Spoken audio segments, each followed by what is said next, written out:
मोदी मुर्दाबाद के नारे लगाते हुए भाजपाई ही यदि अनशन पे बैठ जाए तो क्या कहिएगा। और फिर राहुल गांधी भी चिट्ठी जारी कर दे और इसके साथ ही साथ कांग्रेस भी ये ऐलान कर दे कि हम प्रधानमंत्री कार्यालय का और प्रधानमंत्री आवास का घेराव करेंगे, घेरेंगे।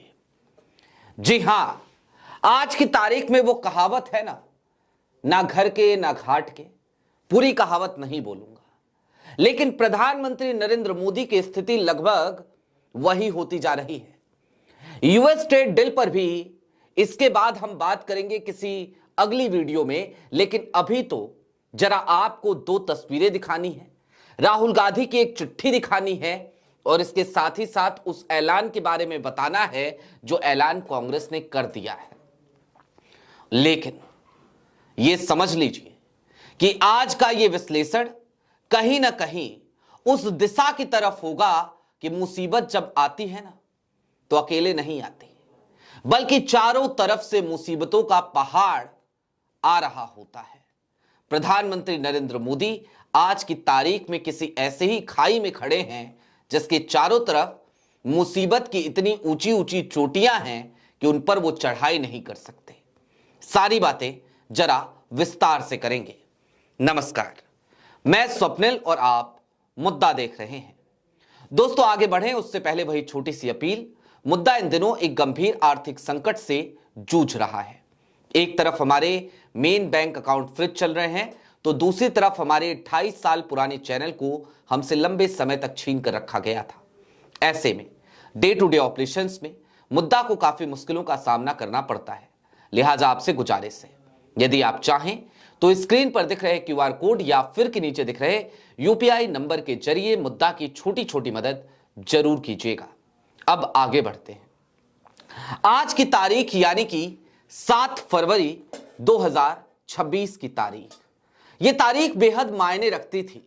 हमें भी इस तारीख का इंतजार था और हम देखना चाहते थे कि क्या वो यात्रा जो उत्तर प्रदेश से आज शुरू होने वाली थी वो यात्रा शुरू हो पाएगी, और अगर शुरू होगी तो क्या 5 दिनों की वो यात्रा 12 फरवरी को प्रधानमंत्री आवास तक पहुंच जाएगी। उसका जवाब मिल चुका है, लेकिन जो जवाब मिला है ना वो और ज्यादा खतरनाक जवाब है। अब मैं क्यों कह रहा हूं खतरनाक जवाब है?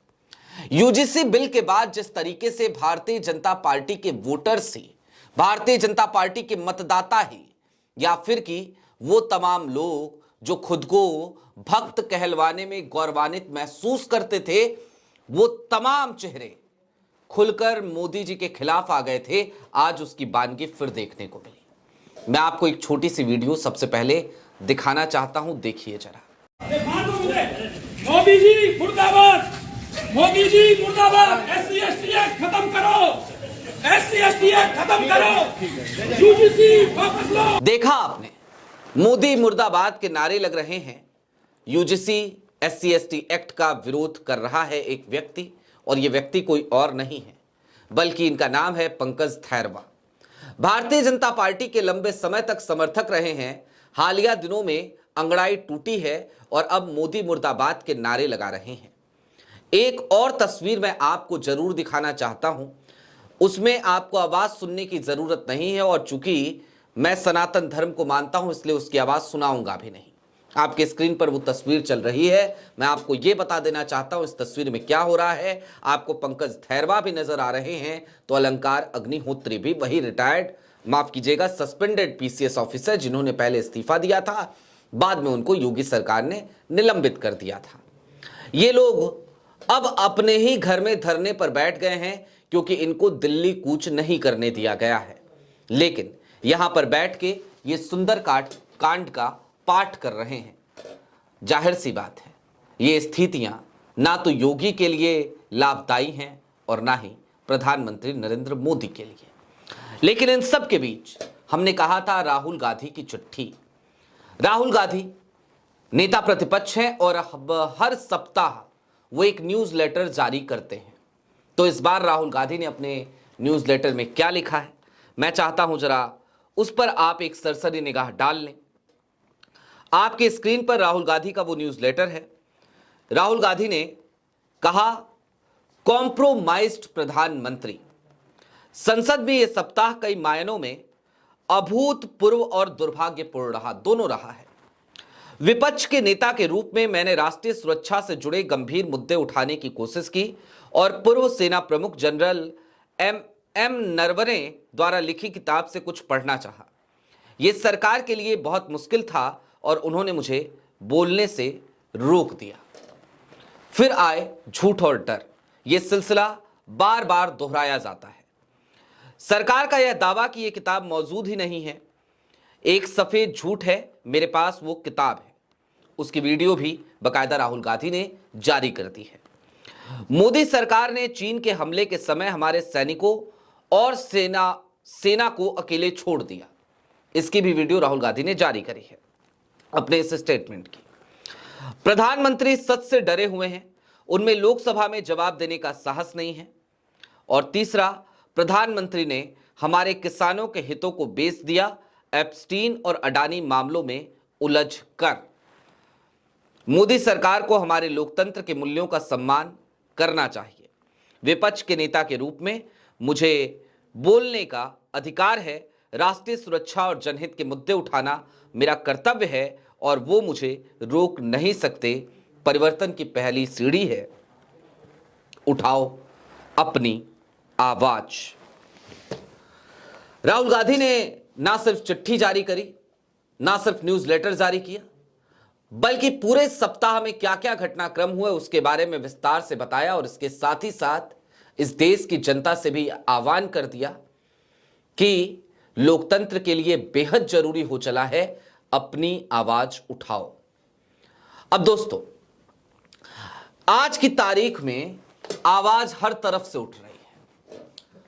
भाई, विपक्ष तो आवाज उठाता ही था, सरकार से असहमत आवाजें तो आवाज उठाती ही थी, सवाल पूछती ही थी, लेकिन अब इन तमाम आवाजों को जिस तरीके से दमन का सामना करना पड़ता था, वहां पर प्रधानमंत्री नरेंद्र मोदी को कोई खासी तकलीफ नहीं होती थी।